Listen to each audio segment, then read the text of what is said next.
샬롬 샬롬 샬롬 샬롬 샬롬. 하나님 사랑합니다. 여러분 주 안에서 사랑합니다. 오늘 갈라디아서 말씀 6장 6절에서 우리 10절까지 우리 합독했습니다. 우리 지난주에는 항상 각각 자기의 짐을 지라 이 말씀을 가지고 함께 은혜를 나눴었죠. 어떻게 해라? 성령의 열매를 잘 맺으라고 6장에 얘기하고 있죠. 너희는 온유한 심령으로 그러한 자를 바로잡고 너 자신을 살펴봐. 너도 시험을 받을까 두려워하라. 그 위에 5장 마지막 부분에는 오직 성령의 열매는 하고 9가지 열매. 근데 그 9가지가 하나로 복수가 아니라 단수다라고 제가 말씀을 드린 것 같습니다. 6절부터 10절까지 오는 말씀인데요. 우리 함께 조금씩 살펴보면서 한번 말씀의 은혜를 나누도록 하죠. 선한 일에는 낙심함이 없다. 이렇게 한번 제목을 잡아봤습니다. 그래서 봤더니 교사나 목사는 되게 영적인 복을 나눈다라고 오늘 본문 6절의 시작에서 그렇게 말씀을 하고 계시죠. 가르침을 받는 자는 말씀을 가르치는 자와 모든 좋은 것을 함께 하라고 이렇게 말씀을 하시죠. 고린도전서 9장 11절 또한 14장에도 나타나 있고 누가복음 10장 7절에도 나타나 있습니다. 찾아봤더니 고린도전서 9장 11절에 우리가 너에게 신령한 것을 뿌렸은즉 너희 육적인 것을 거두기로 과하느냐. 누가 가르치는 자가 신령한 것을 뿌렸으니 육적인 것을 너희가 나눠주는 걸 뭘 그렇게 그게 과하다고 생각을 하겠느냐 얘기인 거죠. 잘 섬기라는 거죠. 그 자들을. 누가복음 10장 7절에도 그 집에 유하며 주는 것을 먹고 마시라. 일꾼이 그 삭을 받는 것은 마땅하니라. 이 집에서 저 집으로 옮기지 말고 받아들이는 자에게는 열심히 씨를 뿌리고 잘 경작을 하라는 말씀을 하고 있습니다. 그리고 목사에 대한 예의에도 히브리서 13장 7절에 하나님의 말씀을 너에게 일러주고 너희를 인도하던 자들을 생각하며 그들의 행실의 결말을 주의하여 보고 그들의 믿음을 본받으라고 말씀합니다. 히브리서 13장 17절에도 너희를 인도하는 자들에게 순종하고 복종하라. 그들은 너희 영혼을 위하여 경성하기를 자신들이 청산할 자인 것 같이 하느니라. 그들로 하여금 즐거움으로 이것을 하게 하고 근심으로 하게 하지 말라. 그렇지 않으면 너에게 유익이 없다. 기쁘게 사역할 수 있도록 그에게 순종하고 복종하라고. 이렇게 물질의 복을 나누는 것은 성도들에게 정말 유익하다. 오늘 본문 7절, 8절에 나타나 있죠. 스스로 속이지 말라. 하나님은 업신여김을 받지 아니하시나니 사람이 무엇으로 심든지 그대로 거두리라. 8절에 자기의 육체를 위하여 심는 자는 육체로부터 썩어질 것을 거두고 성령을 위하여 심는 자는 성령으로부터 영생을 거두리라. 그리고 이제 또 헌금의 원리에 대해서도 말씀하고 있습니다. 고린도후서 9장 6절에서 8절입니다.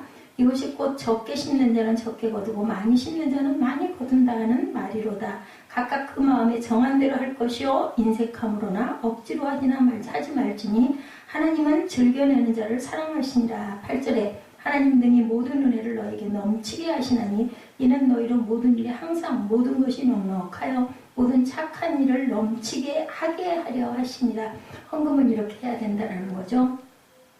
여기에 많이 심는 것, 육체로 심는 것은 육체로부터 썩어질 것, 성령을 위하여 심는 자는 성령으로 영생을 거둘 것이며 그리고 사람이 무엇으로 심든지 거두리라 했더니 헌금도 또한 이러하다고 얘기를 하고 또한 하나님을 너희들은 조롱하지 말아라. 8절에 근거해서 말씀합니다. 8절에 하나님 등의 모든 은혜를 너희에게 본문 8절입니다. 본문 8절 봅니다. 자기의 육체를 위하여 심는 자는 육체로부터 썩어질 것을 거두고 성령을 위하여 심는 자는 성령으로부터 영생을 거둔다. 그 말씀에는 육체의 일은 분명하다. 하나님을 조롱하지 말라. 씨를 심는 밭에 따라 수확이 다르다라는 얘기를 하고 있습니다. 이는 너희로 모든 일에 항상 모든 것이 넉넉하여 착한 일을 넘치게 하려 할 것이다. 육신의 밭은 5장 19절에서 21절에도 나타나 있습니다. 육체의 일은 분명하니 5장 19절에 그렇죠? 음행과 더러운 것과 호색과 우상숭배와 주술과 원수 맺는 것과 분쟁과 시기와 분냄과 당짓는 것과 분열함과 이단과 21절에 투기와 술취함과 방탕함과 또 그와 같은 것들이라. 전에 너에게 경계할 것 같이 경계하는 이런 일을 하는 자들은 하나님의 나라를 당연히 유업으로 받지 못한다. 성령의 밭에 대해서는 5장 22, 3절에 아까 제가 잠깐 한 것처럼 오직 성령의 열매는 사랑과 공의와 희락과 화평과 옳참과 자비와 양성과 충성과 온유와 절제니 이 같은 것을 금지할 법이 없다. 온유와 절제라고 얘기하죠. 그리고 그 앞에는 양성과 충성이라고 얘기합니다. 그리고 오래 참음이다. 예, 이렇게 말씀합니다. 그래서 바울과 유대주의자들의 차이는 영적인, 육적인 것에 대해서 말씀하죠. 고린도서 11장 20절에 누가 너희를 종으로 삼거나 잡아먹거나 빼앗거나 스스로 높이거나 뺨을 칠지라도 너희가 용납하는도다 라고 말씀합니다. 그냥 일만 하면 안 되고 동기가 순수하게 일을 해야 된다. 예, 기진하지 말아라. 시편 126편 5, 6절에도 눈물을 흘리며 씨를 뿌리는 자는 기쁨으로 거두리라. 그리고 6절에 울며 씨를 뿌리러 나가는 자는 반드시 기쁨으로 그 곡식단을 가지고 돌아오리라. 그래서 모든 사람에게 선을 행하라고 오늘 본문에도 말씀을 하고 있습니다. 10절에 보니까 그러므로 우리는 기회 있는 대로 모든 이에게 착한 일을 하되 더욱 믿음의 가정들에게 할지니라. 이렇게 말씀을 하시죠. 모든 것은. 그래서 그러므로 우리는 항상 착한 일을 하는데 믿음의 가정들에게 선을 악으로 갚는 자들이 많은데 우리는 그리하면 안 된다고 로마서 12장 18절에서 21절에 증거합니다. 로마서 12장 18절입니다. 할 수 있거든 너희로서 모든 사람과 더불어 화목하라. 내 사랑하는 자들아 너희가 친히 원수를 갚지 말고 하나님의 진노하심에 맡기라. 기록되었을 때 원수 갚는 것이 내게 있으니 내가 갚으리라고 주께서 말씀하시니라. 내 원수가 줄이거든 먹이고 목마르거든 마시게 하라. 그리함으로 내가 숯불을 그 머리에 쌓아놓으리라. 악에게 지지 말고 선으로 악을 이기라고 말씀하시죠. 그리고 또 뭐라 그래요? 특히 믿음의 사람들에게 선을 행해야 된다고 말씀하죠. 디모데전서 5장 8절에 누구든지 자기 친족 특히 자기 가족을 돌보지 아니하면 믿음을 배반하는 자요 불신하는 자요 더 악한 자니라. 이렇게 증거하고 있습니다. 믿음을 배반하는 자고 더 악한 자다. 그래서 우리가 전체적인 의미를 한번 살펴봤습니다. 선한 일에는 낙심이 없다고 6장 7절에서 10절로 증거를 하고 있습니다. 가르침을 받는 자는 말씀을 가르치는 자와 모든 좋은 것을 함께하고 스스로 절대로 속이지 말고 하나님은 업신여김을 받지 아니하시나니 사람이 무엇으로 심든지 그대로 거둘 것이다. 자기 육체를 위하여 심는 자는 육체로부터 썩어질 것을 거두고 성령을 위하여 심는 자는 성령으로부터 영생을 거두리라. 그렇기 때문에 우리가 선을 행하되 절대로 낙심하지 말아라. 포기하지 아니하면 때가 이르면 거둘 것이다. 그래서 우리는 기회 있는 대로 모든 이에게 착한 일을 하되 더욱 믿음의 가정들에게 이렇게 선한 일들을 많이 해야 된다. 34일에 산티아고 순례길을 걷는 그러한 계획에 프로그램이 있다고 합니다. 그 이름 가운데 하나가 산토 도밍고라는 이름이라고 그래요. 저도 들어본 것 같습니다. 여러 마을에서 산토 도밍고라는 이름이 붙여진 성당들이 있고 심지어는 산토 도밍고 데라 칼사다라는 이름을 가진 마을도 있다고 그래요. 이 산토 도밍고는 11세기 살았던 성인의 이름이라고 합니다. 그는 가난한 양치기였고 수도사가 되고 싶어서 수도원을 찾아갔지만 거절당하고 그 이유는 너무너무 공부를 못한다는 것이었어요. 학력이 없다는 거죠. 쉽게 얘기해서 수도원 입학을 거부당했음에도 불구하고 그는 절대로 낙심하지 않고 오하강 주변의 숲속에 응거하면서 순례자들을 위해서 봉사하며 평생을 살았다고 그래요. 꿋꿋한 대나무 같다라는 생각을 했습니다. 순례자들을 위해서 숲을 정비하여 길을 닦고 강을 건널 수 있도록 다리를 놓았다. 이게 말로는 쉬운데 얼마나 어려웠겠을까요? 그죠? 뿐만 아니라 순례자들을 위해서 성당과 병원을 짓고 아무도 알아주는 사람이 없지만 그는 평생 그렇게 순례자들을 위해서 헌신하면서 살았다고 합니다. 전세에 의하면 그가 기도를 하기 위해서 잠시 길 닦는 일을 멈추면 천사가 내려와서 그의 낯을 들고 그를 대신해서 일을 해주었다. 전설이 이렇게 전해 내려올 정도로 아마 이분은 정말 열심히 일을 하면서 건강함은 하나님이 주신 것 같습니다. 이렇게 헌신을 하고 누가 알아주든지 말든지 뭐라고 하든지 말든지 기도할 때 외에는 이렇게 늘 일을 했다. 그 정도로 산토 도밍고는 그게 자신이 해야 할 일이라고 자기의 사명이라고 생각을 했겠죠. 누군가가 알아주든 말든 상관하지 않고 평생을 순례자들을 위해서 헌신하며 살았는데 그러다 보니까 세월이 흐르자 그는 위대한 성인으로 추앙을 받고 그를 기리는 성당들이 이렇게 많이 지어지고 마을 이름까지 산토 도밍고라는 그러한 이름이 붙여진 마을도 생겼다라는 거죠.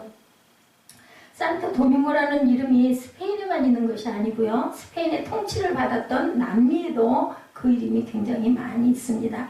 도미니카 공화국의 수도가 산토 도밍고이고 멕시코나 페루의 가장 유명한 성당 이름도 산토 도밍고 성당이다. 그러니 한 사람이 얼마나 대단한 일을 했습니까? 그죠? 이렇게 공부도 못해서 수도원에서도 거부를 당했던 이 한 사람이 이렇게 꿋꿋하게 자기 길을 끝까지 가다 보니까 정말 동네 이름도 성당 이름도 이 사람의 이름을 그렇게 따서 지을 정도이니 얼마나 귀한 일들을 많이 했을까요? 그죠? 야, 산토 도밍고는 오늘 시대의 기준으로 한다면 내세울 만한 거 정말 하나도 없는 사람이죠. 뭐 예를 들면 저 별로인 그런 대학에 계속 낙방을 한 사람이라고 봐야 할 겁니다. 그는 지금의 산토 도밍고에 그리 멀지 않은 빌로리다 데 리오하라는 곳에 태어났대요. 아주 작은 시골 마을이라고 합니다. 그의 집안은 귀족이거나 부자가 아니었고 가난한 아까 말씀드린 대로 양치기이고 많이 배웠거나 공부를 잘했던 사람도 아니다. 많이 안 배워도 공부 잘하는 사람 있거든요. 머리가 아주 좋은 사람들은 혼자 독학을 해도 잘하는 사람도 있습니다. 사실은 그런 사람들이 더 아주 저는 실력자라고 생각을 해요. 근데 많이 배우지도 못했을 뿐만 아니라 공부도 못했던 사람이다. 수도원에 입학을 거절당할 정도로 정말 공부를 못했다. 그럼에도 불구하고 천년의 세월이 흐른 지금까지도 산토 도밍고의 이름은 위대한 성인으로 사람들의 마음에 감동을 불러주고 있다랍니다. 그 이유는 어마어마한 업적을 남겼기 때문이 분명히 아니고 수도사가 되고 깊은 간절한 소망이 꺾인 후에도 자신이 하고 싶었던 선한 일에 열심히 매진한 결과 그래서 평생을 그렇게 그 일에 몸바쳐서 살았기 때문이라는 거죠. 그러니 성령의 열매죠. 분명한 거는 오래 참과 자비와 양성과 충성과 온유와 절제 이 같은 것을 금지할 법이 없다. 22절에 5장 22절에 나타나 있죠. 이런 그 열매를 맺은 사람이 아니었겠나 이렇게 생각을 합니다.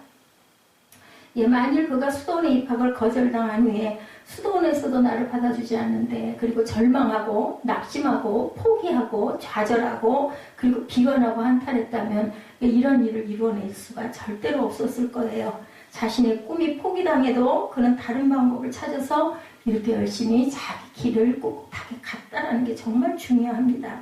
그래서 그가 위대한 성인으로 추앙을 받게 된 건데 종종 우리가 처한 상황을 핑계로 내가 할 수 있는 어떤 일을 포기해버리는 일이 참 많죠. 저부터도 지난 어린 날 그런 부분들도 지금 생각해봐도 참 나는 그 길을 개척하고 뚫고 나가려고 하지 않고 누군가가 나에게 멍석을 깔아주기를 굉장히 바랬던 그런 사람이기 때문에 실패한 삶을 살아왔구나라는 생각을 참 많이 합니다. 자랄 때부터 사실은 이런 훈련이 필요한 거예요. 그래서 아이들이 때로는 조금 고난도 당할 줄 알고 어려움도 좀 극복할 줄 알고 해야 되는데 요즘 아이들은 그런 부분들이 거의 없는 것 같아서 참 안타깝습니다. 장애물이 나타나면 때가 이르지 않았다고 생각하고 뒤로 밀어버리는 일들이 많고 그러다 보면 그냥 잊어버리죠. 바벨론 포로에서 돌아온 이스라엘 백성들도 그랬습니다. 그들은 바벨론이 멸망당하고 페르시아 제국이 들어서면서 고국으로 돌아가라고 하죠. 고레스 왕이 칙령을 내려서 페르시아 그 제국의 첫 번째 왕인 고레스의 칙령에 따라서 주전 536년에 고국으로 돌아온 이스라엘 백성들에게 주어진 첫 번째 임무는 뭐였어요? 무너진 성전을 재건하는 일이었었죠. 그런데 고향으로 돌아와서 성전을 재건하려 하는 이스라엘 백성들에게 장애물이 딱 생겨요. 주변에 거기서 살았던 남아있었던 사마리아 사람들이 그저 방해 공작을 합니다.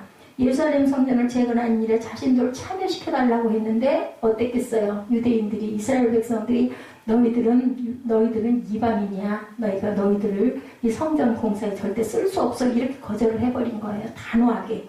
그러다 보니까 이제 회방을 놓기 시작을 한 거죠. 성전을 재건하는 일에 거절당한 사마리아 사람들은 온갖 방법을 다 동원해서 성전을 건축하는 일을 방해하기 시작합니다. 결국 집요한 사마리아 사람들의 방해 공작 때문에 이스라엘 백성들은 성전 재건하는 걸 멈춰버리죠. 각자 고향으로 돌아와서 먹고 사는 일에 집중을 하게 됩니다. 조그마한 집을 지어가지고 근거를 가지고 살던 것을 나중에는 이제 조금 좀 나아지고 살만해지면 어떻게 했을까요? 집을 더 키웠겠죠. 그렇게 해서 계속해서 일을 하다 보니까 그만 첫 번째 주어진 사명, 성전 재건을 잃어버리고 그럴 때 학계 선지자가 지적하죠. 성전 재건이라는 첫 번째 사명을 잊어버리고 너희들을 이스라엘 백성들은 너희들 살고기만 하느냐. 그때 정말 선지자들이 많이 나타났어요. 자기들이 살기 위해서 집을 지어야 했고 먹을 것을 위해서 농사를 지은 것에만 급급하고 그것으로 끝나는 게 아니라 이제 그렇게 되다 보니까 좀 더 윤택하려고 그것을 자꾸 더 키우고 더 쌓고 그리고 곳간에 곡식을 자꾸 쌓아다 가다 보니까 남보다 잘 살려고 애를 쓰다 보니까 뭐 성전 재건은 뭐 저리 강 건너 지나가 버렸죠. 예, 처음에는 작은 집을 짓다 살림에 여유가 생기면 조금 칸수를 늘리고 그리고 곳간에 곡식도 자꾸 모아놓고 그렇게 그들은 포로에서 돌아온 이후에 어려운 살림에도 불구하고 화려한 집을 짓기 위해서 서로 경쟁이나 하듯이 안간힘을 썼다라는 거죠. 더 많은 수확물을 얻기 위해서 또한 구슬땀을 흘리고 이스라엘 백성들이 열심히 땀을 흘리며 농사를 지어도 그들의 손에 주어진 것이 그런데 정말로 아무것도 없었다. 가뭄과 흉년으로 인해서 20가마니로 거둘 수 있는 농사를 지어도 겨우 10가마니도 제대로 수확을 할 수가 없었다는 거예요. 50통의 포도주를 수확할 수 있는 큰 포도원에서 열심히 일해도 겨우 20통밖에 거두지를 못하는 결과가 생기고 그러자 그들은 성전을 재건하는 일은 정말로 당연히 잊어버렸겠죠. 농사를 지어도 제대로 수확도 안 되고 그때는 정말 포도주가 그 사람들의 생명줄과 같았는데 포도주도 제대로 안 되고 하다 보니까 뭐 성전 재건을 생각이나 했겠어요. 내가 이렇게 살기도 힘들어 죽겠는데 무슨 성전이야. 더구나 이렇게 됐겠죠. 야, 이렇게 아주 잊어버렸어요. 근데 하나님께서는 그들의 생각이 잘못되었다는 것을 누구를 통해서 이런 선지자들을 통해서 계속 끊임없이 말씀을 합니다. 처음에는 사마리아 사람들의 방해 공작을 핑계 삼아서 성전 재건하는 일을 미루더니 15년이 넘도록 먹고 사는 일이만 급하다고 이제는 성전 재건하는 일은 아예 생각조차 하지 못하는 이스라엘 백성들에게 무엇인가를 잘 생각해 보라고 말씀을 하세요. 이스라엘 백성들은 선지자들의 권고에 따라서 예루살렘에 모여서 성전 재건하는 일에 다시 또 힘을 모읍니다. 그래서 거기 보면 1차, 2차, 3차 그 성전 재건에 대한 것들이 자꾸 선지자를 통해서 자꾸 일어나죠. 그러자 궁핍했던 삶에 풍요가 찾아옵니다. 성전 재건을 다시 하려고 힘을 모으다 보니 하나님께서 그들에게 무엇을 증거를 주시는 거죠. 이렇게 하나님께서는 정말 지혜롭게 살살 달래기도 하신다는 것도 우리가 알아야 됩니다. 그들에게 복을 주시는 겁니다.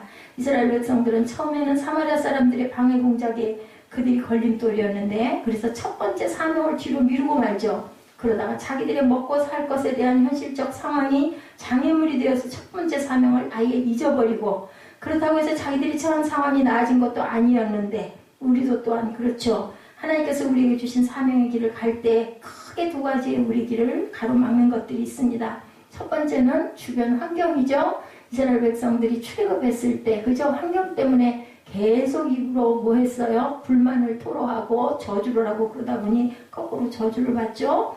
이스라엘 백성들은 농사가 제대로 되지 않자 당장 먹고 살아야 하는 문제가 급하다는 생각에 성전 재건하는 일을 잊어버리고 우리도 어떤 어려움을 만나면 그것 때문에 우리 생각이 삐뚤어지기도 합니다. 무엇이 옳은 길이고 어떻게 잘하는 건지 정말 판단을 하지 못하지요. 도대체 내가 뭘 하고 있나 이런 생각 들 때가 너무나 많습니다. 그래서 종종 우리는 우리가 마땅히 해야 할 일을 포기한 채 잊어버린 채 살아갈 때도 너무 많다. 우리가 읽은 말씀 우리에게 두 가지 아주 중요한 교훈을 주고 있습니다. 하나는 우리가 무엇을 심든지 우리가 심은 대로 거둔다. 그렇죠. 우리 옛말에도 뭐라고 그래요? 콩 심은 데 팥난다고 안 하죠. 콩 심은 데 콩나고 팥 심은 데 팥난다고 말합니다.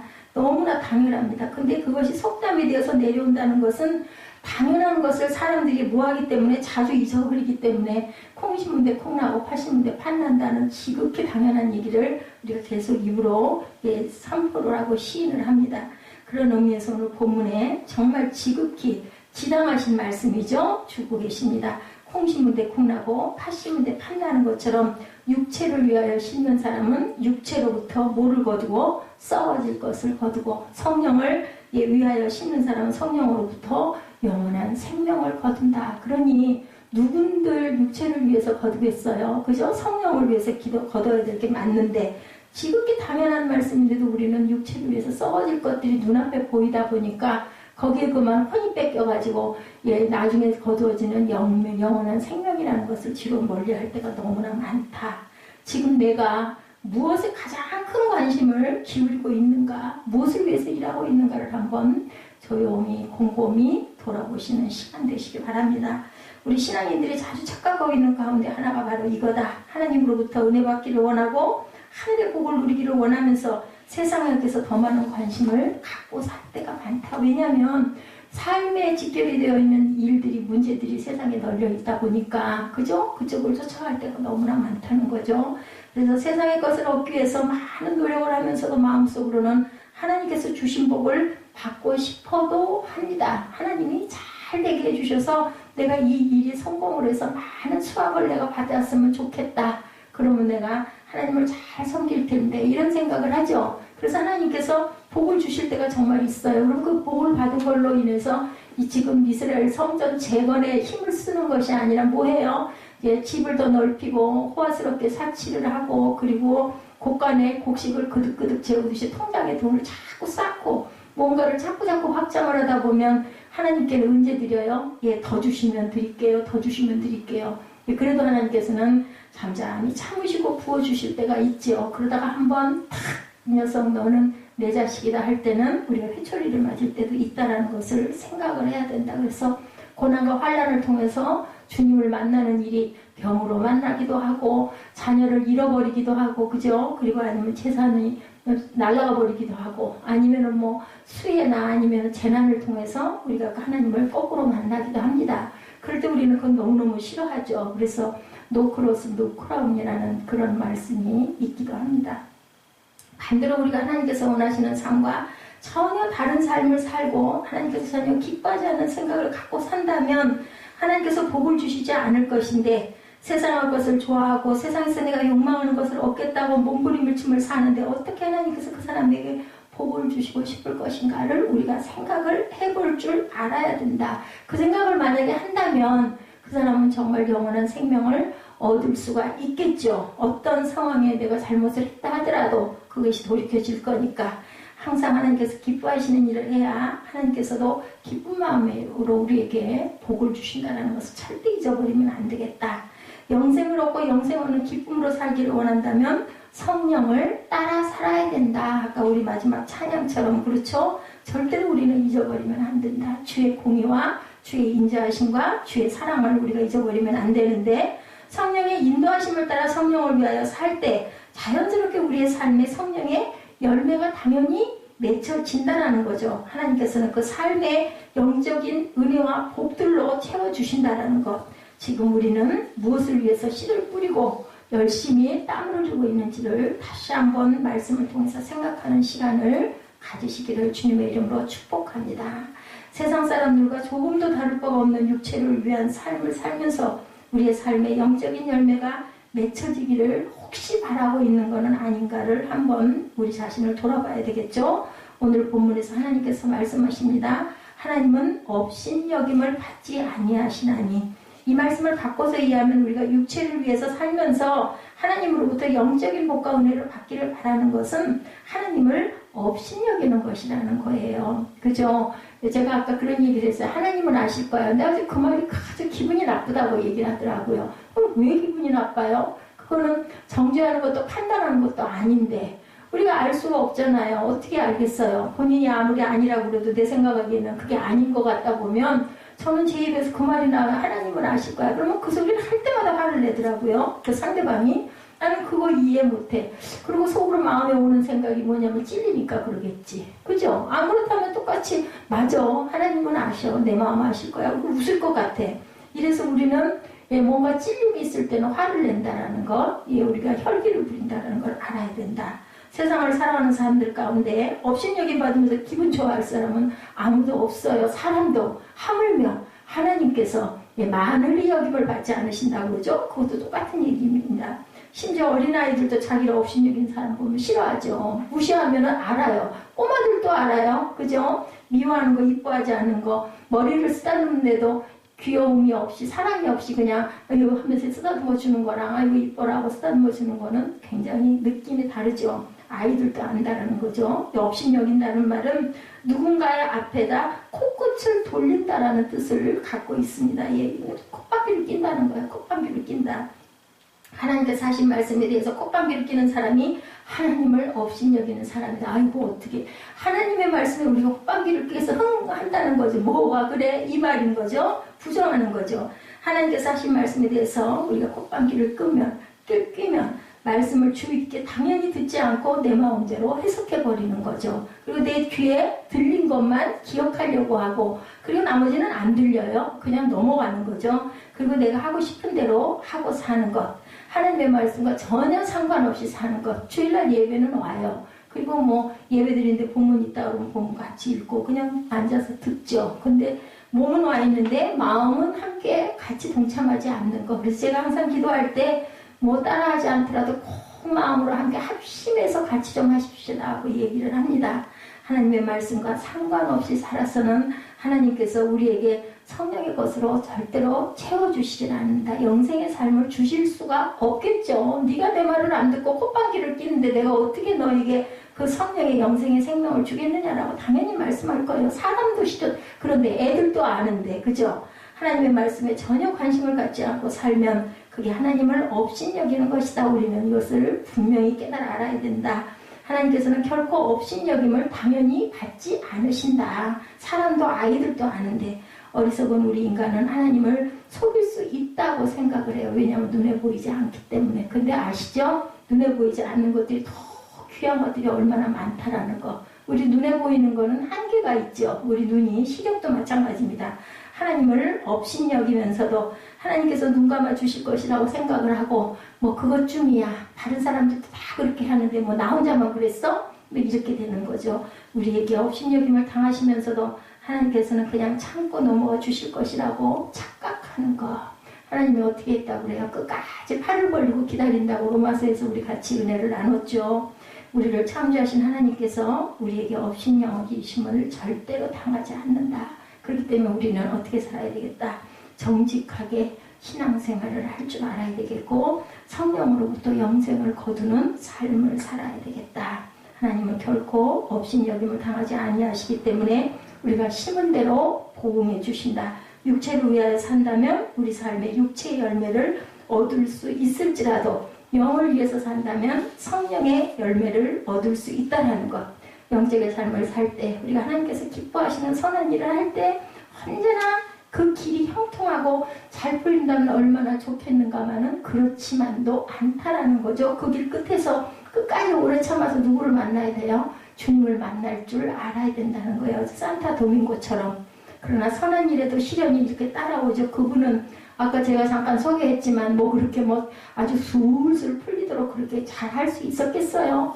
얼마나 어려운 고난의 고비가 많았겠는지. 그죠? 우리는 결과만 봅니다. 근데 훌륭하고 유명한 선수들도 어때요? 얼마나 피나는 노력을 합니까? 그죠? 뭐 김연아 선수라고 그랬나요? 발이 그렇게 흉하고 못생겼다면서요. 못이 막히고 보면 어떻게 저렇게 이쁜 얼굴에 저렇게 날씬한 몸매에서 저런 발이 있을까 할 정도로 정말 발이 고생을 한 거죠. 이런 것처럼 본문 9절에 우리가 선을 행하되 왜 나왔겠어요? 낙심하지 말지니가 왜 나왔겠습니까? 큰 낙심이 될 일들이 너무나 많기 때문에 선한 일을 하는데 당연히 낙심이 있다. 선한 일에 방해꾼이 있기 때문이라는 것. 그건 우리는 어떻게 영적으로 사탄이라고 얘기를 하죠? 그것을 우리가 깨뜨릴 줄 알아야 되고 딛고 일어설 줄 알아야 된다.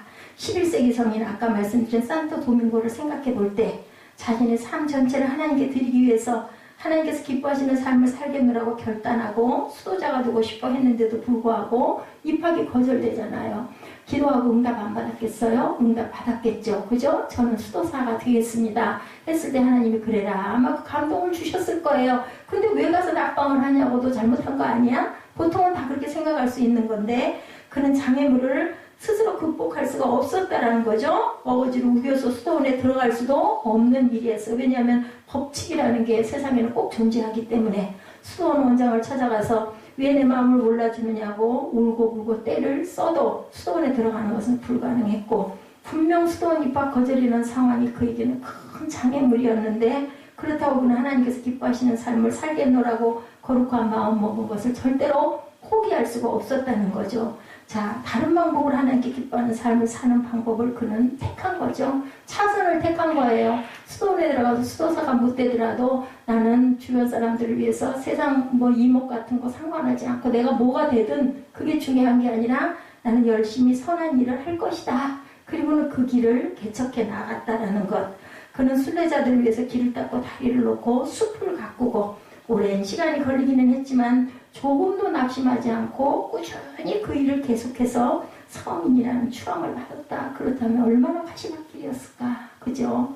예, 우리가 기억해야 할 것을 선을 하려는 우리의 삶에도 반드시 장애물과 방해꾼과 사탄이 있다는 것을 우리가 절대로 잊지 말아야 된다. 그 장애물이 오히려 우리로 하여금 더 많은 복을 누리게 해주신다는 것을 우리가 굳게 믿고 가야 된다는 거죠. 산토도밍고가 수도원 입학을 거절당하지 않았다면 그냥 평범한 수도사로 살다가 돌아갔을 수도 있어요. 그죠? 그런데 입학 거부라는 장애물을 만났기 때문에 이렇게 훌륭한 일을 많이 할 수가 있었다는 것도 우리가 알아야 된다. 우리 9절에 다시 말씀하죠. 포기하지 아니하면 끝에 때가 이름에 거두리라. 우리가 이 말씀 굉장히 위로를 많이 받죠. 때가 이른다는 거예요. 그 때가 중요한 건 언제인지 몰라서이지 분명히 때는 이른다는 말씀을 우리가 겪는 힘든 일이 끝날 날이 반드시 온다. 그 뜻이기도 하고 우리의 수고의 때가 끝나면 열매 맺는 날이 이른다라는 뜻이기도 하다. 자, 아무리 힘들어 힘든 것이 영원하지는 않죠. 지나간다. 그래서 제가 언젠가 그 가요이기도 한데 그것이 지나간다. 그 미국에 아이돌이었었다면서요. 예, 그분이 그 노래를 부르는데 와 대단하더라고요. 근데 그 가사가 정말 그분이 굉장히 고생을 했거든요. K-팝에 나와가지고 많은 사람들에게 무시도 많이 당하고 너는 도대체 누구냐? 누구 노래든지 다 흉내를 내고 있으니 너는 도대체 너는 누구냐? 막 이런 말도 많이 듣고 한데도 끝까지 그거를 극복을 해서 아이돌 6위 정도에서 제가 그쳤던 그 부분을 제가 보면서 그 때는 지나간다. 저는 그 가사에 굉장히 은혜를 받았어요. 그래요. 내가 정말 이때가 있지만 사순절을 지금 4년째 가고 있지만 분명히 그건 지나가요. 죽을 것 같고 숨을 못 쉴 것 같고 앉기만 하면 눈물이 쏟아졌던 그때가 지나가고 3년여가 지나가고 나니까 그래도 숨 쉴 만한 때가 오고 또 앞으로 얼마나 더 갈지는 모르겠지만 하나님의 뜻이 그 안에는 분명히 있을 것이고 중요한 거는 내 자신을 비울 줄 알아야 된다. 아직도 다 못 비웠죠. 당연히 그것도 비우는 그날 승리할 수 있다. 사단이 나를 절대로 먹을 수가 없다라는 그 신념을 갖는 것이 중요하고 노크로스로 크라운입니다. 고난 없이는 영광이 없듯이 힘든 과정을 거치지 않고는 승리의 기쁨을 절대로 누릴 수가 없다. 우리는 근데 그냥 아주 일확천금을 금방 금시 발복을 하려고 하는 게 바로 문제라는 거죠. 고난의 때를 이겨내지 못한 사람에게는 축복을 누릴 기회가 전혀 없다. 고난의 포장지를 벗겨내야 그 복을 누릴 수 있다는 것. 작은 바구니에 여러 마리의 벼룩을 넣고 투명유리 덮개로 바구니 위를 덮어놓았다고 그래요. 어떤 초등학교에서 벼룩을 가지고 실험을 했다고 합니다. 처음에는 벼룩들이 바구니에서 빠져나가기 위해서 안간힘을 쓰면서 팍팍 뛰어올라요. 그런데 어때요? 그 위에는 유리를 딱 덮어놨으니까 아무리 바구니를 도달을 해도 유리를 뚫고 나갈 수는 없잖아요. 그러다 나중에는 유리를 치우고 바구니만 덮어놔도 벼룩들은 거기까지밖에는 뛰어오르질 않는다는 거예요. 나가지를 못해. 왜냐하면 이제 딱 거기에 습성이 들어버려가지고 뛰어봤댔자 더 이상은 뚫고 나갈 수 없다는 포기하는 마음. 그래서 절대로 포기하지 않으려면 때가 이르면 거둔다라는 거죠. 우리가 선한 일을 위해서 수고하고 노력하다 장애물이나 힘든 일이 있다는 것 때문에 선한 일을 포기한다면 우리가 절대로 그것을 넘어설 수가 없다는 것. 오늘 본문 말씀에서 우리 신앙은 끝까지 포기하지 않는 것. 하늘의 소망을 두고 불가능한 일 위해서 뛰는 것보다는 그것이 바로 그것을 넘어서는 것이 우리의 신앙이고 그 힘을 누구가 주신다. 우리의 목표가 있죠. 목적이 있죠. 하나님께서 힘 주실 것을 믿고 나아가는 것이 바로 우리의 믿음의 신앙이다. 하나님께서 정말로 우리에게 바라고 소망하면 뭐라 그러세요? 소망의 항구에 소원의 항구에서 주님께서 우리를 그 항구로 인도하신다고 그러죠. 그것을 믿고 사는 사람이 바로 저와 여러분들 온전한 신앙인들이라는 것 잊지 마시고 지금 내가 하고 있는 일 가운데 선한 일이 무엇인가 깊이 생각하시고 절대로 포기하지 않으면 때가 이르면 거두게 하신다라는 하나님의 원리를 잊지 아니하시는 저와 여러분 되시기를 주님의 이름으로 축복합니다.